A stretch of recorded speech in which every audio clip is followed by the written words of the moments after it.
नमस्कार दोस्तों, कैसे हैं आप सब। स्वागत है आप सबका आपके अपने चैनल स्पर्श क्लासेस में।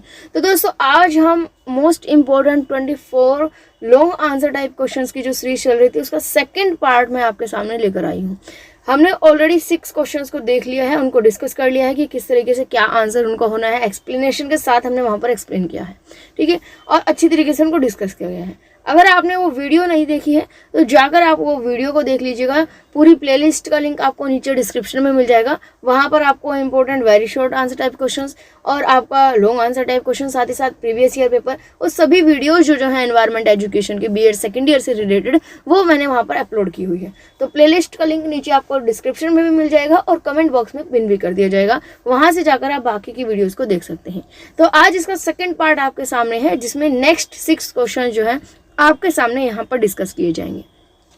एक बात और दोस्तों, वीडियो को बिल्कुल भी स्किप मत कीजिएगा, क्योंकि वीडियो में साथ साथ बीच बीच में मैंने ये भी बताया है कि कैसे आप अपने आंसर्स को चेंज कर सकते हैं, कैसे आप क्वेश्चंस के अकॉर्डिंग आपको अपना आंसर जो है वो एडजस्ट करना है, ठीक है। कौन सा पोर्शन आप आंसर का स्किप कर सकते हैं, कौन सा पोर्शन आपके लिए लिखना जरूरी है, वो सारी चीज़ें मैंने बीच बीच में डिस्कस की हुई है। तो पूरी वीडियो को लास्ट तक जरूर देखिएगा।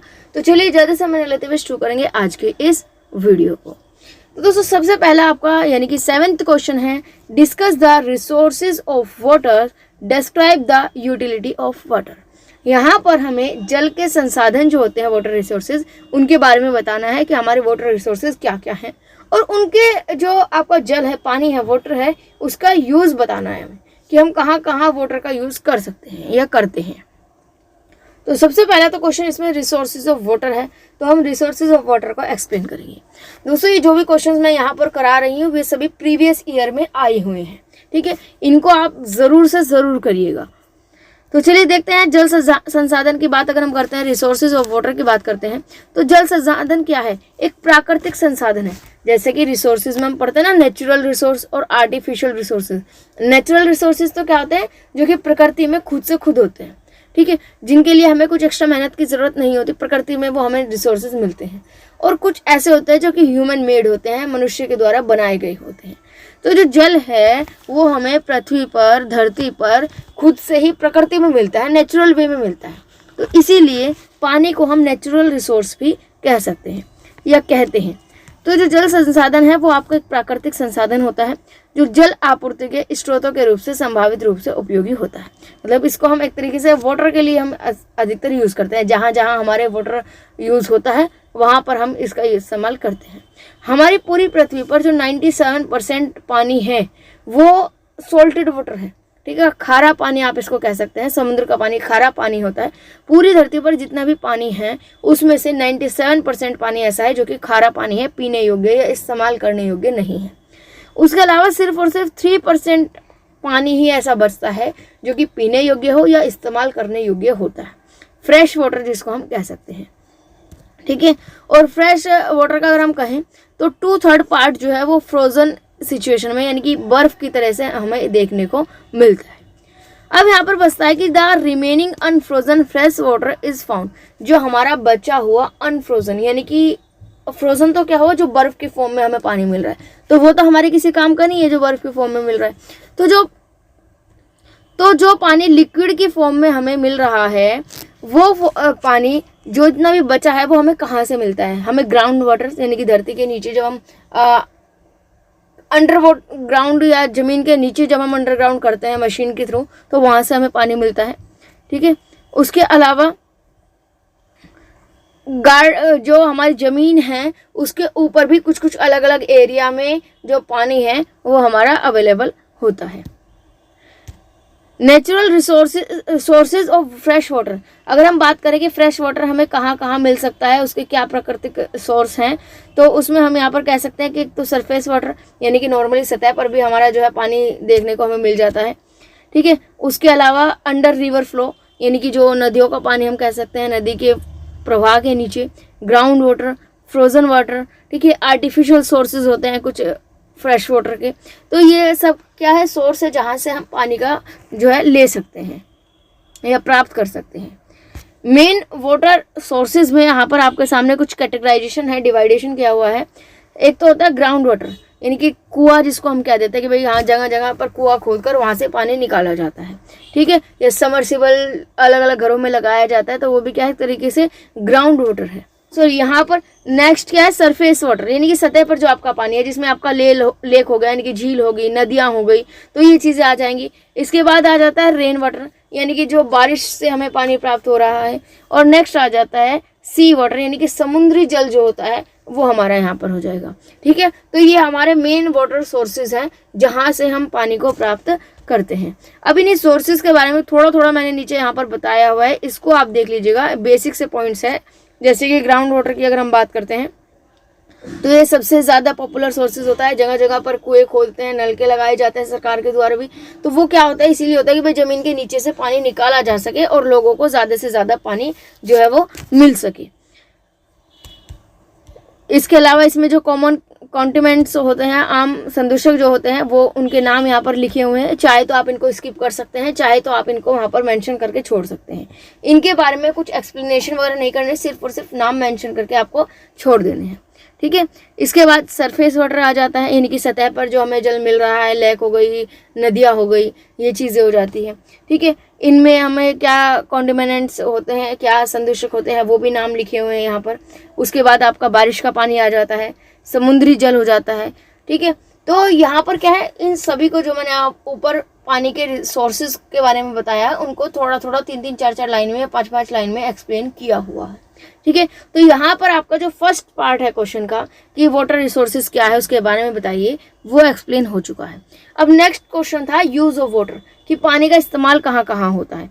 तो यहाँ पर आप देख सकते हैं पानी का जो इस्तेमाल होता है, जो जल का इस्तेमाल होता है, वो डायरेक्टली और इनडायरेक्टली अलग अलग जगह पर इस्तेमाल होता है। जैसे कि आपका बाथिंग में, ड्रिंकिंग में, कुकिंग में, आप खाना पका रहे हैं उसमें पानी की ज़रूरत पड़ती है, पीने के लिए पानी की ज़रूरत पड़ती है, ठीक है। इसके अलावा इनडायरेक्ट उद्देश्य भी होते हैं कुछ, जो डायरेक्टली हम देख नहीं पाते। जैसे कि अगर हम लकड़ी बना रहे हैं तो उसके प्रोसेस में, लकड़ी से जब हम पेपर बनाते हैं तो उसके प्रोसेस में बीच में पानी लगता है, पानी का इस्तेमाल होता है। इस तरह की और भी बहुत सारी चीज़ें होती है जो मशीनरी के थ्रू हम कुछ प्रोडक्ट बना रहे हैं, कुछ प्रोड्यूस कर रहे हैं, उसके में भी क्या होता है, पानी का इस्तेमाल होता है। सबसे ज़्यादा या नॉर्मली पानी कहाँ कहाँ इस्तेमाल होता है, तो पानी पीने के लिए इस्तेमाल होता है, घर में घरेलू ज़रूरतों को पूरा करने के लिए पानी इस्तेमाल होता है, ठीक है। मनोरंजन में भी पानी इस्तेमाल किया जाता है, जैसे आप कह सकते हैं वाटर पार्क वगैरह हो गया, उसका एग्जांपल कह सकते हैं। इसके अलावा आपका इंडस्ट्री हो गया, कॉमर्स हो गया, यानी कि उद्योग और वाणिज्य जो हो गए, वहाँ पर भी पानी का इस्तेमाल होता है। आपका कृषि के क्षेत्र में, एग्रीकल्चर में पानी का इस्तेमाल होता है। इसके अलावा थर्मो इलेक्ट्रिसिटी या एनर्जी, पानी के मदद से इलेक्ट्रिसिटी या एनर्जी जनरेट की जाती है, तो उसमें भी क्या आता है, एक भारी मात्रा में पानी का इस्तेमाल किया जाता है, ठीक है। अब यहाँ पर आगे मैंने एग्रीकल्चरल वाटर और इंडस्ट्रियल वाटर के बारे में थोड़ा थोड़ा बताया हुआ है, आप चाहें तो उसको मेंशन करें। और अगर आपका ऊपर तक ये आंसर ये लगता है कि हाँ 4 पेज का हो गया है, अब आपको आंसर की ज़रूरत नहीं है, तब आप इनको स्किप भी कर सकते हैं, ठीक है। अगर आपको लगे कि आंसर छोटा पड़ रहा है, तब आप इनको यहाँ पर मेंशन कर सकते हैं। अब नेक्स्ट क्वेश्चन आता है, question number 8, what are the main sources of water. Water के पानी का मेन सोर्सेज बताइए। What are causes of increasing scarcity of water, give suggestions for proper use of water, यानी कि हमें जल के मुख्य स्रोत बताने हैं, पानी की जो बढ़ती कमी हो रही है दिन पे दिन, उसका रीज़न बताना है कि क्या रीज़न है, और साथ ही साथ कैसे हम वेस्टेज को रोक सकते हैं, कि कैसे हम सही इस्तेमाल कर सकते हैं पानी का, उसके बारे में सजेशंस देने हैं। तो देखिए, जो सबसे पहला क्वेश्चन है सोर्स ऑफ वाटर, ये तो आपका जो भी मैंने क्वेश्चन नंबर 6 में कराया है वही सेम चीज़ें आ जाएंगी, ठीक है। सोर्स ऑफ वाटर लिखना था, वो हमने यहाँ पर लिख लिया, ठीक है। इसमें यूज़ वगैरह हमें नहीं लिखना है, सिर्फ सोर्स ऑफ वाटर के बारे में बताना है। अब नेक्स्ट इसमें क्वेश्चन क्या है, केस ऑफ इंक्रीजिंग स्कैरसिटी, यानी कि जो पानी की बढ़ती कमी है उसका क्या क्या कारण है। तो अब हमने ये हेडिंग डालेंगे, सबसे पहले मेन सोर्सेज ऑफ वाटर को अच्छे से एक्सप्लेन कर देंगे, 2-3 पेज का आपका हो जाएगा। उसके बाद ये हेडिंग डालेंगे, इसमें हम रीजंस लिख देंगे कि कमी का क्या क्या रीजंस है। पानी का ओवर यूज़, अति प्रयोग, जब हम लिमिट से ज़्यादा पानी का अगर इस्तेमाल कर रहे हैं, कहीं हमें अगर 1 गिलास पानी की ज़रूरत है और वहाँ पर हम 2 गिलास पानी का इस्तेमाल कर रहे हैं, तो वो क्या है, एक्स्ट्रा यूज़ है, ओवर यूज़ हो जाता है, ठीक है। Pollution of water, water pollution, ये जल प्रदूषण आप कह सकते हैं, जैसे कि ये नदियाँ हो गई, ठीक है, समुद्र हो गए, इसमें क्या करते हैं लोग, अलग अलग तरीके की चीज़ें, वेस्ट हो गए वो उसमें फेंक दिया, ठीक है, और चीज़ों को सलाने के नाम पर गंगा में उसमें बहा देते हैं पानियों में, तो क्या होता है, जल प्रदूषण हो रहा है एक तरीके से। ड्रॉट सूखा, कई एरिया ऐसे होते हैं जहाँ पर सूखा पड़ जाता है बहुत ज़्यादा, वहाँ पर बारिश ही नहीं होती किसी भी तरीके की, तो क्या हो जाता है वहाँ पर पानी की कमी हो जाती है। ग्लोबल वार्मिंग भी जो है किसका बहुत बड़ा रीज़न है। उसके अलावा ग्राउंड वाटर पोल्यूशन, जो आपका ग्राउंड वाटर मेन सोर्स है पानी का, कि भाई हाँ जल धरती के नीचे से या ज़मीन के नीचे से पानी जो निकाला जाता है उसमें भी क्या है धीरे धीरे प्रदूषण हो रहा है, उसमें भी पॉल्यूशन जो है धीरे धीरे बढ़ता जा रहा है, जिसकी वजह से पानी की कमी होती जा रही है। ठीक है, तो ये रीज़न हो गए आपके। इनको पहले आप चाहें तो चार्ट में शो कर सकते हैं सभी को, और उसके बाद इनको 1 बाय 1 एक्सप्लेन कर सकते हैं ताकि आपका आंसर जो है बड़ा हो जाए। इसके बाद साथ में इसमें ये भी पूछ रखा है suggestion for proper use of water, पानी का सही इस्तेमाल के लिए सुझाव देने हैं। ठीक है, तो इसमें आप वो सारे जनरल सजेशंस लिख सकते हैं जिसमें कि पानी की कम से कम वेटेज हो, जितनी ज़रूरत हो पानी का उतना इस्तेमाल करें। ठीक है, जैसे यहाँ पर आप देख सकते हैं लीकेज को चेक करें कि कहीं लीकेज तो नहीं हो रहा है, टॉयलेट वगैरह में कोई लीकेज तो नहीं हो रहा है, उसको चेक करें। ठीक है, और इसके अलावा भी बहुत सारे पॉइंट्स हैं, जैसे कि ये हो गया आपका लास्ट पॉइंट कि पानी का जहाँ जितना इस्तेमाल हो सिर्फ उतना इस्तेमाल करें। अगर कहीं ऐसा है कि टंकी खुली हुई है उस टंकी को बंद कर दे, टंकी को खुली हुई ना छोड़े। कई बार ऐसा होता है कि क्या होता है कि टंकी खराब हो जाती है तो उसमें से 2-3 बूंद बूंद जो होता है पानी टपकता रहता है, तो उस चीज़ को इग्नोर ना करें, जल्द से जल्द उसको टंकी को जो है ठीक कराएं ताकि पानी की वेस्टेज को रोका जा सके। आप ब्रश कर रहे हैं तो उस टाइम पर जो टंकी है उसको बंद कर दें, क्योंकि कुछ लोग होते हैं ऐसे होता है उनकी आदत होती है कि भाई स्टार्टिंग में टंकी खोल दी और वो जब तक पूरा ब्रश कर नहीं कर लेते एंडिंग तक उनकी टंकी खुली रहती है। तो ऐसा ना करें, पानी की वेस्टेज ना करें इन शॉर्ट। तो ऐसे आप जनरल वे में रोज़मर्रा की लाइफ में आप जो चीज़ सजेशंस देख रहे हैं उन्हीं सजेशंस को यहाँ पर लिख सकते हैं। चलिए नेक्स्ट क्वेश्चन आ जाता है, question number 9। Describe in brief the non conventional यानी कि रिन्यूएबल या alternate source of energy. Non conventional कौन सा होता है? गैर पारंपरिक, ये जिसको हम रिन्यूएबल सोर्स भी कहते हैं। दो तरह के सोर्स होते हैं, रिन्यूएबल और नॉन रिन्यूएबल। रिन्यूएबल वो सोर्स होते हैं जिसको हम चेंज कर सकते हैं, मॉडिफाई कर सकते हैं। ठीक है, जिसको हम किसी दूसरा सोर्स बनाने में हम उसको इस्तेमाल कर सकते हैं। तो यहाँ पर हमें नॉन कन्वेंशनल या रिन्यूएबल सोर्स को ही हमें यहाँ पर एक्सप्लेन करना है। तो यहाँ पर इसमें अगर आप देखें नॉन कन्वेंशनल में, यहाँ पर आप देख सकते हैं, अगर हम कुछ समय की बात करते हैं, पिछले समय का थोड़ा सा एक आइडिया लेते हैं, एक एनालिसिस करते हैं, तो हम ये देखेंगे कि जो नॉन रिन्यूएबल सोर्सेज हैं, ऐसे सोर्सेज जिसका हम दोबारा से मॉडिफिकेशन नहीं कर सकते हैं।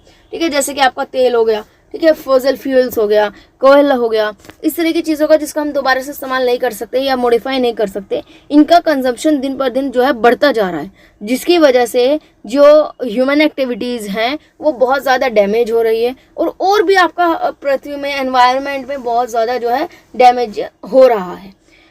हार्मफुल गैसेस निकल रही हैं अलग अलग तरीके की, जो कि एटमॉस्फेयर में जा रही हैं, और जिसकी वजह से ग्लोबल वार्मिंग या इस तरह की जो समस्याएं हैं वो पैदा हो रही है।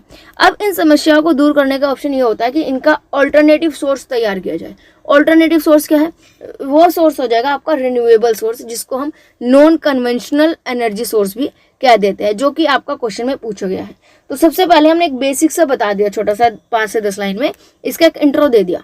अब उसके बाद जो है मेन हम बात करेंगे कि जो non conventional source of energy होता है ये क्या होता है, यानी कि रिन्यूएबल सोर्सेज क्या होता है। ये वो होते हैं जो कि नेचुरली हमारे पास अवेलेबल होते हैं। ठीक है, इनको एग्जॉस्ट कर पाना पॉसिबल नहीं है। एग्जॉस्ट करना मतलब ये जल्दी से खत्म नहीं हो पाएंगे, नेचुरल वे में हमारे पास बहुत ज़्यादा मात्रा में जो है अवेलेबल है। इनको हम मॉडिफाई भी कर सकते हैं, रिन्यूएबल है तो मॉडिफाई हम इनको कर सकते हैं। इनको आसानी से कंज्यूम किया जा सकता है, इनका इस्तेमाल किया जा सकता है। कौन कौन से सोर्सेज होते हैं नॉन कन्वेंशनल है जो, जैसे कि सबसे पहला हो गया एनर्जी फ्रॉम द सी। ठीक है, यानी कि समुद्र से जो हमें ऊर्जा मिल रही है वो क्या है? अपार ऊर्जा है, आप उसको कितना भी इस्तेमाल करें आप उसको जल्द से ख़त्म नहीं कर पाएंगे। इसके अलावा जियोथर्मल एनर्जी हो गई, भूतापीय ऊर्जा। सोलर एनर्जी हो गई, सूर्य से मिलने वाली ऊर्जा कभी खत्म नहीं होगी। ठीक है, न्यूक्लियर एनर्जी हो गई, परमाणु ऊर्जा। तो ये क्या है? Non conventional source of energy है। तो यहाँ पर इनके बारे में फिर मैंने थोड़ा थोड़ा पहले चार्ट में शो कर दिया, अब इनके बारे में थोड़ा थोड़ा यहाँ पर लिखा हुआ है। जैसे समुद्र से ऊर्जा में आपका ज्वारीय ऊर्जा आ जाएगा, टाइडल एनर्जी। वेव एनर्जी आपका इसमें आ जाएगा। ठीक है, ओशन थर्मल एनर्जी आ जाएगा। इसके बाद नेक्स्ट जियो थर्मल एनर्जी, भूतापीय, यानी कि पृथ्वी से जो निकलने वाली गर्मी है, पृथ्वी के अंदर से पिघली हुई जो चट्टानें हैं पृथ्वी के कुछ क्षेत्रों को धकेल दी जाती है। ऐसे क्षेत्रों को पृथ्वी का गर्म स्थान कहा जाता है, यानी कि ऐसे स्थान जहाँ पर जो पृथ्वी से गर्मी निकलती है। ठीक है, उन स्थानों को गर्म क्षेत्र कह देते हैं।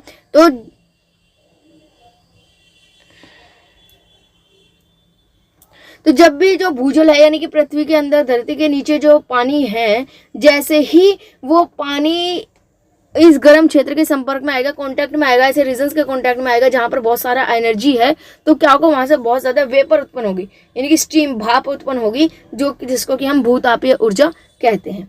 इसके अलावा सौर एनर्जी हो गई, सौर ऊर्जा, सोलर एनर्जी भी इसको कह सकते हैं, और एक आ गई न्यूक्लियर एनर्जी। तो यहाँ पर आप इस क्वेश्चन में देख सकते हैं आपसे क्या पूछा गया था, नॉन कन्वेंशनल का पूछा गया था। हमने नॉन कन्वेंशनल के बारे में बताया, चार्ट में शो कर दिया, अब इनके बारे में थोड़ा थोड़ा जो है डिटेल से एक्सप्लेन कर दिया है। हमारा क्वेश्चन यहाँ पर पूरा हो जाता है। ठीक है, होपफुली आपको ये चीज क्लियर हो गई होगी। नेक्स्ट क्वेश्चन में चले तो नेक्स्ट क्वेश्चन आता है क्वेश्चन नंबर 10। इसमें क्या पूछा गया है कि डिफरेंट काइंड्स ऑफ एनवायरनमेंट बताना है।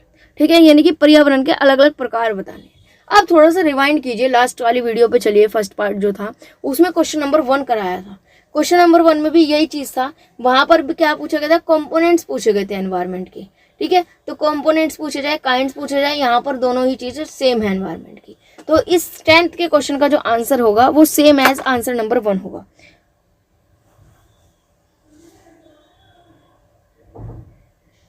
आंसर नंबर 1 का जो आंसर होगा, क्वेश्चन नंबर 1 का जो आंसर है वही आपका सेम क्वेश्चन नंबर 10 का भी हो जाएगा। नेक्स्ट क्वेश्चन पर चलते हैं, क्वेश्चन नंबर 11। नेक्स्ट क्वेश्चन आपका आ रहा है कि what do you understand by ecosystem. ठीक है, परितंत्र या पारिस्थितिकी तंत्र से आप क्या समझते हैं, और इसके कंपोनेंट्स को एक्सप्लेन करना है। पहले एक क्वेश्चन कराया था मैंने, जिसमें क्वेश्चन था कि इकोसिस्टम क्या होता है, इसके अलग अलग काइंड्स के बारे में बताइए। ठीक है, तो आपका वहां से काफी कुछ मिलता जुलता है, थोड़ा सा चेंज है जो कि मैंने यहाँ पर कराया हुआ भी है। इसमें क्या करेंगे, सबसे पहले हमने इकोसिस्टम को एक्सप्लेन कर दिया। ये सेम वही है जो कि मैंने लगभग शायद क्वेश्चन नंबर 5 या 6 के आसपास आपका एक इकोसिस्टम का क्वेश्चन है, तो उसमें मैंने एक्सप्लेन किया हुआ है सेम। तो सेम ही चीज को मैंने यहाँ पर कॉपी पेस्ट किया हुआ है। तो सबसे पहले हमने इकोसिस्टम को एक्सप्लेन कर दिया। अब नेक्स्ट आता है कंपोनेंट्स ऑफ इकोसिस्टम, यानी कि पारिस्थितिकी तंत्र के घटक क्या होते हैं। तो आपके यहाँ पर 2 कंपोनेंट्स होते हैं। यहाँ से अब नेक्स्ट अलग क्वेश्चन चला है, तो यहाँ से आप ध्यान से देखिएगा, 2 कंपोनेंट है, बायोटिक और एबायोटिक। बायोटिक को आप जैवीय भी कह सकते हैं, यानी कि जीव, जिसमें कुछ ना कुछ जान होती है। ठीक है, वो आपके इसमें आ जाएंगे। लिविंग थिंग्स भी आप इनमें कह सकते हैं। और एबायोटिक में आपके आ जाएंगे नॉन लिविंग थिंग्स, यानी कि निर्जीव वस्तुएं। जैसे एग्जाम्पल्स के लिए आपका एयर आ गया, वाटर आ गया, विंड आ गया, सोयल आ गया, एटसेट्रा। हिंदी में अगर कहें तो वायु, पानी, जल, हवा, मिट्टी, ये चीज़ें आ गई। बायोटिक के जो कंपोनेंट्स होते हैं उनको भी 3 पार्ट्स में डिवाइड किया हुआ है। सबसे पहले आते हैं प्रोड्यूसर्स, सेकंड नंबर पर आते हैं कंज्यूमर्स, और थर्ड नंबर पर आते हैं डिकम्पोजर। तो पहले हमने चार्ट में मेंशन कर दिए कंपोनेंट्स क्या क्या होते हैं। अब इनके बारे में थोड़ा थोड़ा यहाँ पर जो है एक्सप्लेन कर देंगे। आप यहाँ पर देख सकते हैं, सबसे पहले बायोटिक कंपोनेंट्स हैं, जैविक घटक। ये जीवित चीज़ें हैं, मतलब जिसमें लिविंग थिंग्स आप इसको कह सकते हैं। ठीक है, जो एनवायरनमेंट में डायरेक्टली या इनडायरेक्टली अपना अपना इफेक्ट करते हैं। इनके एग्जाम्पल की अगर हम बात करें तो जैसे पौधे, पेड़ पौधे हो गए, लिविंग में आ जाएंगे। जानवर हो गए, ठीक है, मनुष्य हो गए, पशु पक्षी हो गए, सूक्ष्म जीव हो गए, अपशिष्ट पदार्थ हो गए। ठीक है, तो ये क्या है, जैविक घटक है, बायोटिक कंपोनेंट्स है, जिसमें कि जान होती है, जो लिविंग होते हैं। इसके बाद जो बायोटिक कंपोनेंट्स होते हैं उनको मैंने 3 में डिवाइड किया हुआ है, प्रोड्यूसर्स, कंज्यूमर्स, और आपका लास्ट में आपका यहाँ पर आ जाएगा डिकम्पोजर। ठीक है, तो सबसे पहले अगर प्रोड्यूसर की बात करते हैं तो प्रोड्यूसर होता है आपका निर्माता, यानी कि जो कुछ ना कुछ निर्माण कर रहे हैं फूड्स का, भोजन का। तो प्रोड्यूसर वे होते हैं जो कि ऑटोट्रॉफ्स होते हैं, जिसमें सभी स्वपोषी होते हैं, जो कि अपना पोषण खुद से खुद ही करते हैं, अपने लिए खाना खुद ही बनाते हैं। जैसे कि आपका कौन हो गए, पेड़ पौधे हो गए, पेड़ पौधे, हरी शैवाल यानी कि ग्रीन एल्जिया। ये क्या होते हैं, फोटोसिंथेसिस के द्वारा, फोटोसिंथेसिस एक पूरा प्रोसेस होता है जिसके थ्रू अपना भोजन खुद बनाते हैं। पौधे क्या करते हैं, सूर्य से यानी कि सन से जो होती है उसकी सनलाइट्स लेते हैं, और उसके थ्रू जो होता है अपना भोजन खुद पे खुद ही बनाते हैं। उनको किसी दूसरे पर डिपेंडेंट रहने की ज़रूरत नहीं होती। ठीक है, तो ये स्वपोषी होते हैं, अपना भोजन खुद बनाते हैं प्रकाश ऊर्जा की मदद से, जिसको हम फोटोसिंथेसिस भी कह देते हैं। एग्जाम्पल के लिए आपके पौधे हो गए, हरी शैवाल हो गई, एटसेट्रा। नेक्स्ट आ जाता है कंज्यूमर, यानी कि उपभोक्ता। तो उपभोक्ता में क्या आ जाएंगे, प्रोड्यूसर्स का, यानी कि पेड़ पौधों का जो इस्तेमाल करते हैं, उनसे अपना भोजन बनाते हैं, वो आपके कंज्यूमर आ जाएंगे। तो इसमें आपके सारे विषमपोषी या हेटेरोट्रोप्स आ जाएंगे, जो कि डायरेक्टली इनडायरेक्टली क्या होता है, अपने भोजन के लिए, अपने फूड बनाने के लिए उत्पादकों पर यानी कि प्रोड्यूसर्स पर डिपेंडेंट रहते हैं कि प्रोड्यूसर्स कुछ प्रोड्यूस करेंगे और उसके बाद ही हम अपना कुछ भोजन बना पाएंगे। जैसे पेड़ पौधों से ही हमें फल सब्जी इत्यादि एटसेट्रा हमें चीज़ें मिलती हैं, जिसकी वजह से हम अपना भोजन जो है वो बना पाते हैं। आपके जो कंज्यूमर होते हैं इसमें आपके मांसाहारी, शाकाहारी, सर्वहारी, अपरजीवी, इस तरह के अलग अलग और कैटेगराइज की हुई है मैंने, जैसे कि यहाँ पर आप देख सकते हैं। कंज्यूमर में सबसे पहले आ जाएंगे प्राइमरी कंज्यूमर, इनको हम हार्बीवोरस भी कहते हैं या शाकाहारी। ये वो कंज्यूमर्स हैं जो कि सिर्फ पेड़ पौधे ही से बनी हुई चीज़ों को ही खाते हैं। ठीक है, सिर्फ पेड़ पौधे खा लें या तो डायरेक्ट हरी सब्जियां पत्ते खा लें, या पेड़ पौधों से जो हमें मिल रहा है ना फल सब्जी वगैरह उनका खाते हैं। जैसे आपके एक तो मनुष्य हो जाते हैं कुछ, उसके अलावा गाय, बकरी, हिरन, खरगोश, ये वो होते हैं जो सिर्फ पेड़ पौधे खाकर अपना काम चला लेते हैं। इसके बाद सेकेंडरी कंज्यूमर आते हैं जिनको हम कार्निवोरस या मांसाहारी भी कहते हैं। ये वो कंज्यूमर है जो कि प्राइमरी कंज्यूमर को खाते हैं। ठीक है, जैसे कि आपके गाय, बकरी, हिरन, खरगोश, इस तरह की चीज़ें हो गई, इनका मांस जिसको हम कहते हैं ना मांसाहारी, तो ये वो हो गए आपके जिसको हम कह देते हैं सेकेंडरी कंज्यूमर। ठीक है, जिसके एग्जाम्पल के लिए आपका आ गया लोमड़ी, कुत्ते, बिल्ली एटसेट्रा। इसके बाद आ जाता है टेरिटरी कंज्यूमर्स यानी कि तृतीय उपभोक्ता। ये वो उपभोक्ता है, इनको हम कार्निवोरस भी कहते हैं। ये वो हैं जो कि आपके सेकेंडरी कंज्यूमर को खाते हैं। ठीक है, ये कौन होते हैं, ये आपके सेकेंडरी कंज्यूमर को खाते हैं, जैसे कि आपके भेड़िया, लोमड़ी एटसेट्रा। इसके बाद आ जाते हैं आपके क्वाटनरी कंज्यूमर यानी कि चतुर्थक उपभोक्ता। इनमें वो चीज़ें आ जाती है, वो जानवर आ जाते हैं जो आपके टेरिटरी कंज्यूमर को या तृतीय उपभोक्ता को भी खा जाते हैं, जैसे कि आपका शेर, बाघ, गिद्ध एटसेट्रा। ठीक है, और लास्ट में आपका ये तो हो गया कंज्यूमर की बात। थर्ड पॉइंट है आपका इसका डिकम्पोजर। तो डिकम्पोजर में क्या आता है, छोटे छोटे बैक्टीरियाज आते हैं। ये नाम से पता चल रहा है डिकम्पोजर यानी कि विनाशक तत्व। ये छोटे छोटे डिकम्पोजर होते हैं जो पेड़ पौधों में या ज़मीन के नीचे इस तरह के छोटे छोटे कीड़े मकोड़े होते हैं जो कि प्रोड्यूसिंग प्रोसेस में अफेक्ट डालते हैं या उनकी एबिलिटी को कम करने की कोशिश करते हैं। इनमें हम अगर नॉर्मली बात करते हैं तो ये मृत पदार्थ पर काम करते हैं, जैसे कि कुछ मर गया, कोई जीव है, ठीक है, मनुष्य है, वो मर गया, उसके बाद उसमें क्या होता है छोटे छोटे कीड़े मकोड़े वो लग जाते हैं, तो क्या है डिकम्पोजर एक तरीके से कहलाते हैं। और उसके बाद आपके एबायोटिक आ जाएंगे जिसमें आपकी जल, हवा, पानी, सारी चीज़ें आपकी इसमें आ जाती हैं। तो ये आपका क्वेश्चन नंबर 11 भी कंप्लीट हो जाता है। नेक्स्ट आपका बचता है question number 12, what do you understand by ecosystem, यानी कि इकोसिस्टम के बारे में पूछा है कि इकोसिस्टम पारिस्थितिक तंत्र क्या होता है। और इसके बाद जो डेजर्ट इकोसिस्टम होता है और एक्वेटिक इकोसिस्टम है यानी कि मरुस्थलीय पारितंत्र और जलीय पारितंत्र, इनकी विशेषताओं के बारे में बताना है। तो अगर आप क्वेश्चन नंबर 5 देखें तो क्वेश्चन नंबर 5 था कि इकोसिस्टम बताना है और उनके टाइप्स बताने हैं, कंपोनेंट्स बताने हैं।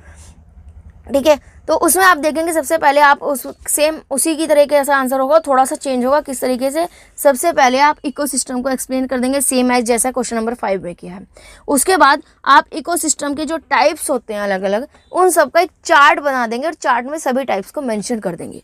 अब उसके बाद जो उसमें डेजर्ट और एक्वेटिक इकोसिस्टम है, सिर्फ और सिर्फ उनको एक्सप्लेन करना है, क्योंकि आपके क्वेश्चन में सिर्फ और सिर्फ डेजर्ट और एक्वेटिक पूछा है, तो सिर्फ उनको आप वहाँ पर एक्सप्लेन कर देंगे जैसा कि आपके क्वेश्चन नंबर 5 में किया हुआ है। इस तरीके से आपका जो क्वेश्चन है ये वाला भी कंप्लीट हो जाएगा। तो दोस्तों वीडियो आपको ज़रूर पसंद आ रही होगी, यूज़फुल लग रही होगी। अगर आपका ये वीडियो यूज़फुल लगती है और आपकी लाइफ में कोई वैल्यू ऐड करती है तो इसको लाइक ज़रूर कीजिए और दोस्तों के साथ ज़्यादा से ज़्यादा शेयर कीजिए, ताकि हमें भी पता चले कि हाँ आपको हमारा जो कंटेंट है वो पसंद आ रहा है। नेक्स्ट वीडियो में हम नेक्स्ट 6 क्वेश्चन को लेकर आएंगे। यहाँ पर एक बात मैं और मेंशन करना चाहूँगी कि आपको लग रहा होगा कि बीच में गैप ज़्यादा हो जाता है, और ये हमारी मजबूरी है कि प्रॉब्लम क्या है कि मेरे पास इसके पहले से कोई कंटेंट नहीं था या कोई नोट्स वगैरह नहीं थी। आप जानते हैं कि पहले से वीडियो चैनल पर कोई वीडियोस नहीं थी, जिस वजह से नोट्स को बनाने में, वीडियो बनाने में, एडिट करने में टाइम लग जाता है। अभी 2 मेरे एग्ज़ाम्स भी थे, एक डिप्लोमा का एग्ज़ाम चल रहा था मेरे 2, ठीक है, वो मेरे फिनिश हो चुके हैं। पहले MSc के थे, उसके बाद डिप्लोमा का था एक vocational guidance and career counselling, तो उसके मेरे एग्ज़ाम थे, आज ही जो है उसका लास्ट एग्ज़ाम था। ठीक है, तो उसके से भी मैं फ्री हो चुकी हूँ अब इसमें क्या था कि सबसे पहले मुझे नोट्स बनाने होते हैं, उसमें पूरा टाइम लग जाता है। उसके बाद वीडियो बनाना, वीडियो को एडिट करना, अपलोड करना, तो एक पूरा प्रोसेस चलता है। जिसकी वजह से थोड़ा सा टाइम लग जा रहा है आपके वीडियो आने में। लेकिन अभी आगे जो भी आपकी वीडियोस होंगी थोड़ा सा मैं पूरी कोशिश करूँगी कि आपका डेली आपको जो है वीडियोस मिल जाए। अभी आपके सिर्फ 2 पार्ट और रह गए हैं लॉन्ग आंसर के लिए, ठीक है। 2 पार्ट्स में हम जो लॉन्ग आंसर है वो कंप्लीट कर देंगे। वेरी शॉर्ट आपके हो चुके हैं और उसके बाद 2 या 3 पार्ट में 2 पार्ट में कोशिश करेंगे हम जो शॉर्ट आंसर टाइप क्वेश्चन है उनको भी जो है हम कंप्लीट करा देंगे। आगे अगर टाइम होगा, जैसे भी टाइम होगा, हमारी तरफ से कोशिश रहेगी कि 1-2 मैराथन क्लासेस को भी यहाँ पर अपलोड कर दिया जाए। तो अगर आप ये चाहते हैं कि मैराथन क्लास भी बनाई जाए तो वीडियो को ज़्यादा से ज़्यादा शेयर कीजिए, ज़्यादा से ज़्यादा लाइक कीजिए, हमें कमेंट करके बताइएगा। और इसी तरह की वीडियोस को पाने के लिए चैनल को सब्सक्राइब कर बेल आइकन को प्रेस करना ना भूलें। आज के लिए बस इतना ही, मिलेंगे आने वाली वीडियो में। आज के लिए धन्यवाद।